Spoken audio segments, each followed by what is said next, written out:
ஞானப்பலம் கேட்டவனா நம்பினோரை நாடுபவனா காவடி பிரியனாம் ராஜ அலங்காரம் கொண்டவனா ஆண்டியாய் நின்றானா ஆனால் செல்வத்தை எல்லாம் கொடுப்பானா அப்படிப்பட்ட முருகனவன் ரொம்ப ரொம்ப சின்னவனா சுவாமி சின்ன சின்ன முருகைய சிங்கார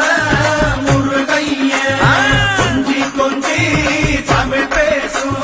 செந்தில் வடிவேல நம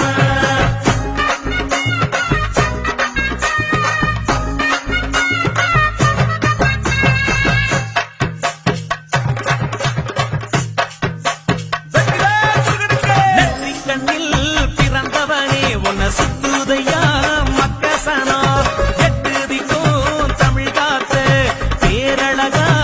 அருமையா சின்ன சின்ன முருகைய சிங்கார முருகைய கொஞ்சி கொஞ்சி தமிழ் பேசும்